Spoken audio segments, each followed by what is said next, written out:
future of Vinicius Jr. very much up in the air. Real Madrid not offering him a contract. He has said no. Vinny is back, but for how long, says the front page of AS. Meanwhile, Marca goes, what's that, Ali? Vinny's in the squad? El Madrid se planta con Vini.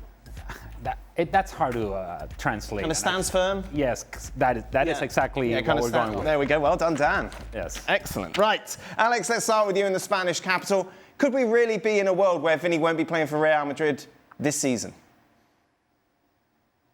Yes, certainly people here think that's possible, Dan. They are not ruling that out as an outcome, especially given the standoff we've been experiencing for so long. As you say, we may get some movement finally, belatedly this week. We've been told a meeting is set for tomorrow between Vinny's agents and the club.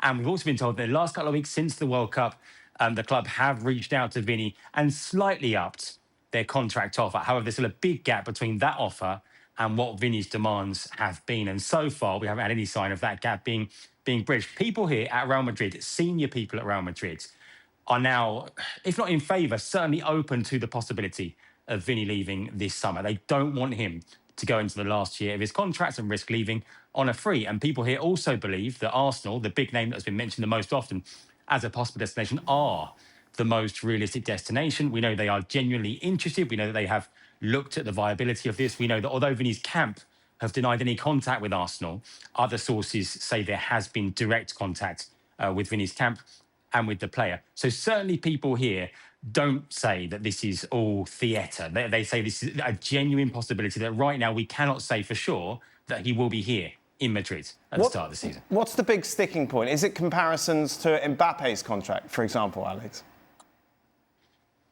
Yeah, I think that has been the root of a lot of it, because Mbappé came in. At that point, remember, Vinny was the established star. He's the guy that has, scored goals in 2 Champions League finals for Real Madrid. Mbappé arrives, earns more than Vinny, in a big part because of the huge signing-on bonus he agreed when he arrived on a free transfer. And Vinny, understandably, would like to be on the same sort of pay scale as Mbappé. The problem is Real Madrid have never paid a signing-on bonus. It's one thing, like I say, a big payment when you're coming in, but to renew your contract, Madrid have never paid a big kind of bonus, a renewal bonus, if you will. And so that's been a point of contention. The other big thing is the image rights.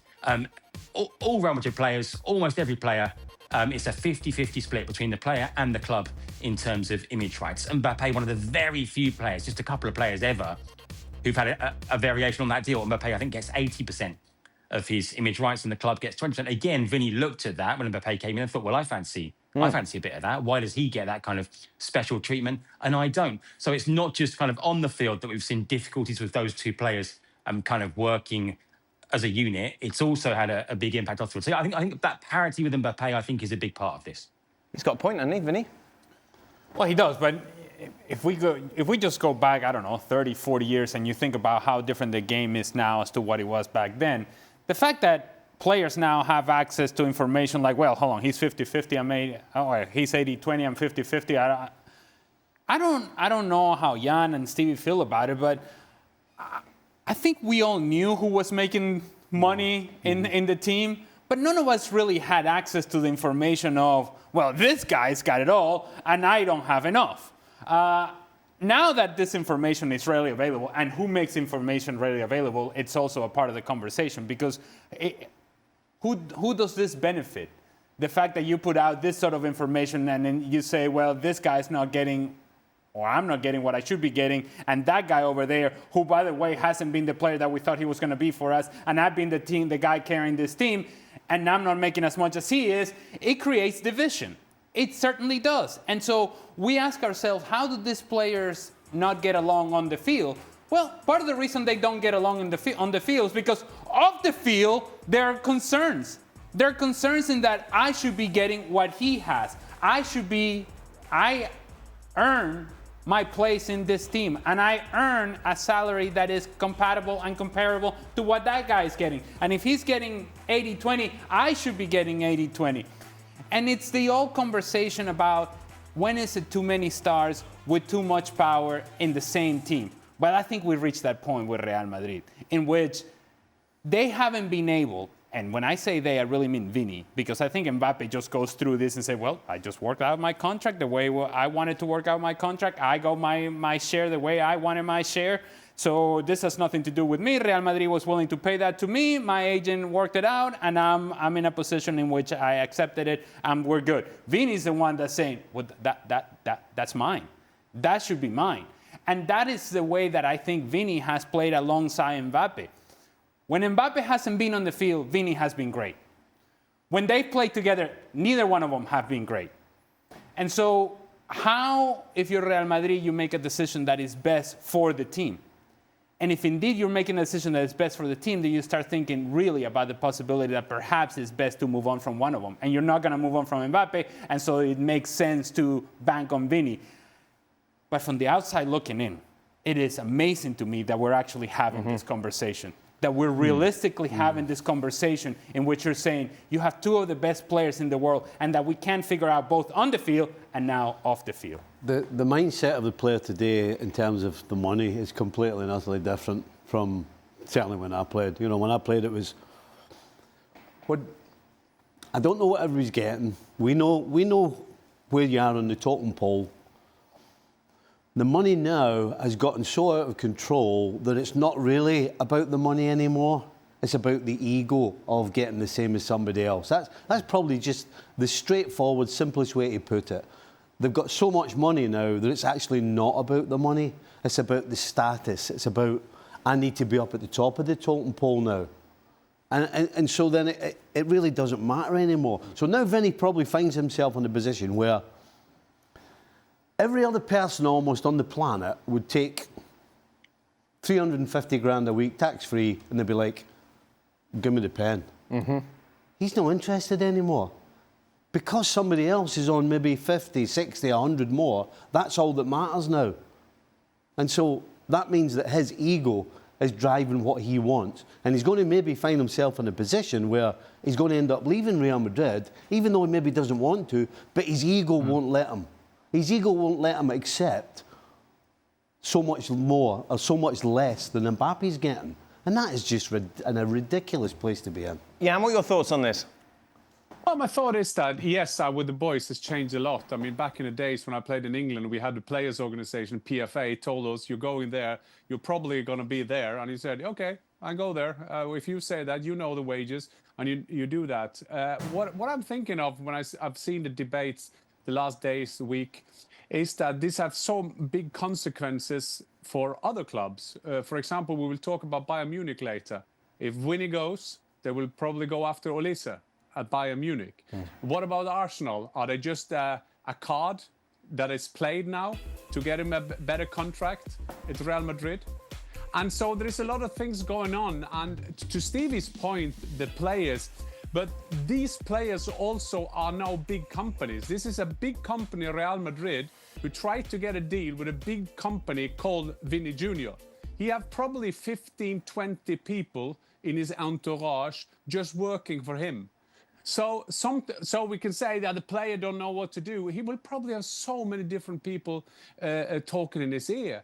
And also the thing is that when you play with Real Madrid, and I know that from the Haaland process, I know that from Bellingham process, when they felt, when you come to Real Madrid, what do you do after Real Madrid? So Bellingham went there, Erling went to Manchester City, will probably end up in Spain at some stage. But still, you are there, you are at a big club, and to be honest, I mean, money can't buy your love. I mean, you have... No, I'm saying that they probably said that about the small wages we had back in the days as well. You should just be happy to play in the Premiership. But nowadays, this is not between club and players anymore. This is between big companies and a company called the Vinicius Jr. Shareholding Company. I would just say, like, if you're a Real Madrid fan right now, and you're sitting at home, and you're listening to these reports, and you're thinking that Vini could potentially walk away, that he may be going elsewhere, where are you with this? Are you really on board that Kylian Mbappé is the guy that is going to take us to wherever we need to go? Is he really the guy? Do we trust him? Because when things were going south last season, this guy was not there for you. Mm-hmm. When things were early on were going in a positive way, and it felt like, oh, Xabi Alonso's bringing something different, and he was scoring goals, but then he started disappearing. And when it was sort of money-making time, when it was time to decide what Real Madrid were going to be and what their season was going to be, he was not there. And when I say he wasn't there, he was at a yacht with his girlfriend. So he wasn't there. So when Tchouaméni's punching out Valverde, Mbappé and the leadership wasn't there. And so you're thinking, if you're a Real Madrid fan, you're thinking, and I feel like Vini is more important for our club than this guy is. But this guy is already bigger than anything else that Real Madrid has in Kylian Mbappé. I think you have to be conflicted if you're a Real Madrid fan in saying if the choice is Mbappé or Vini, that you just allow Vini to walk out the door. That doesn't seem to make a whole lot of sense. Alex, where are the fans in that debate? Yeah, I think opinions divided. I think there has been a lot of frustration with Vinny over the last 2 seasons, really, where his performance level has dropped. He's been inconsistent. What happened with Xabi Alonso, mentioned there, is a big part of it as well. He was one of the big players in the dressing room who was against Xabi Alonso, was seen as sort of having contributed to him being forced out. The fans weren't happy about that. Remember, he was booed by the fans at the Bernabeu more than once last season. Other fans, I think, do remember, like I said, this is the guy that's won us stuff. This is the guy that has scored in 2 Champions League finals. In 22 and 24, and Mbappé hasn't done that. So I think opinion is divided. I think that some people would blame him if he walked away and said he was chasing the money. I think some people would blame the club for not going the extra mile to make sure they hang on to him. So I think there's diverse opinion, really. Of course, Alex, Real Madrid had no representatives in that Spanish squad for the World Cup win, so they're going to get some in. Rodri, tell me about it. Yeah, and of course they got Marc Cucurella just before the tournament, didn't they, to make sure they had one Spain player at least in the squad. Rodri, we understand is happening. We understand the delay has been because City have wanted to get a player in before they let Rodri go, but that essentially the deal is either done or close to being done because Rodri only wants to go to one club, and that is Real Madrid. All the talk in recent days of, Barca might be interested or keeping an eye on things. No, Rodri wants to play for Real Madrid. So we understand that deal is close to being done. The other one, of course, is Yan Diamande, and we understand that deal is done and may be made official in the next day or so after sort of some haggling between the 2 clubs, Madrid and Leipzig, over the details over the last week or so. So that's 2 more players, 2 big-name players that are coming in to Real Madrid in the next week or so, I guess. It's a big summer of transition at City, Jan. Wouldn't you want a leader like Rodri to be at the club? That philosophy they had under Pep, when Pep was like the big professor, the big successful professor, the big coach, said, if they don't want to play here, they're going to leave. Maresco will say, totally opposite. I need my players. I need a good start. I need Rodri here. He is the brain of this team. So Pep would have probably said, yeah, if Rodri want to leave, I doubt that one. I could be wrong. I doubt that they will let Rodri go now in this unbelievable decisive period after Pep Guardiola. We've seen at the club with Sir Alex, we've seen in Werder Bremen back in the days with Otto Rehagel, for those of you who know that clubs can disappear. And we've seen that at Liverpool as well, Steve. I won't get into that. But I would like to think that Manchester City will be desperate to keep Rodri, and then we'll see how long they can stick to it. I think Rodri is a very loyal player. If they tell him that he's going to stay that year, he's gonna stay there. In terms of Diamande, I see there are some football experts around the world saying that he is that is fixed. It's not fixed. Schäfer von Leipzig said, was it yesterday? We are negotiating, but we're still not there. Everybody thinks that it's likely that he will arrive at Real Madrid, and of course that would be a great signing for them. How devastating would it be for Manchester City if Rodri left? I mean, you're taking what was critical to the success of Spain in the World Cup. You're taking that piece away from Manchester City, and you're taking experience, you're taking leadership, you're taking all the things that he brings, and you're taking a high level of play, which we hadn't seen from Rodri most of the season last year, but we saw it in the World Cup, and you imagine that he carries that onto this season. Is there an argument to say, yeah, it's fine to do it over a short period like the World Cup as opposed to 38 games in the Premier League? And that would be a very good argument to make, but when the guy walks into the facility with the golden ball, like, hey, it's hard to just kind of go, it's good because he lasted 6 weeks.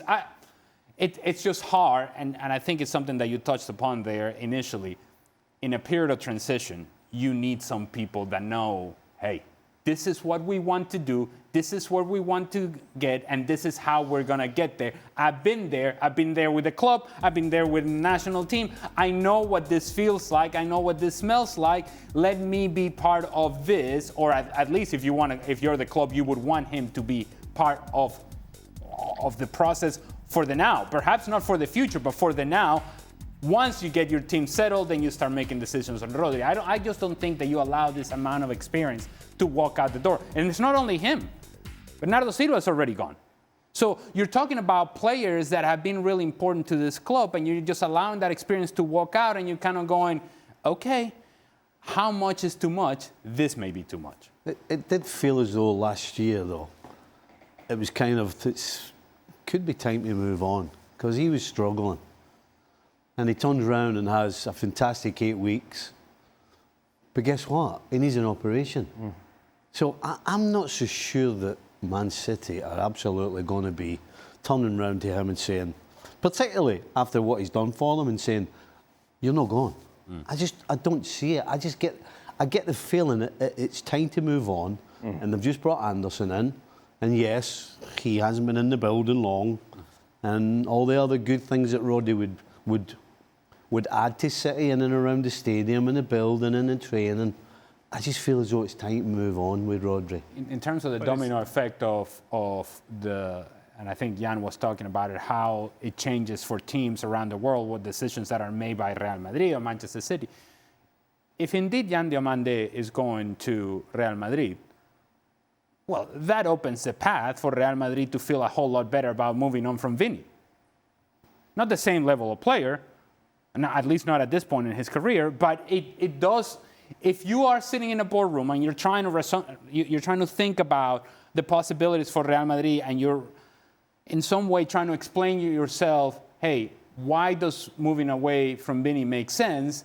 Bringing Diomande into the locker room and into the building, it's one way of saying, okay, we have this guy, we can get the money for that guy, and then we can go for Michael Olise, and now all of a sudden your argument gets a whole lot stronger. I'm just saying that these things are connected.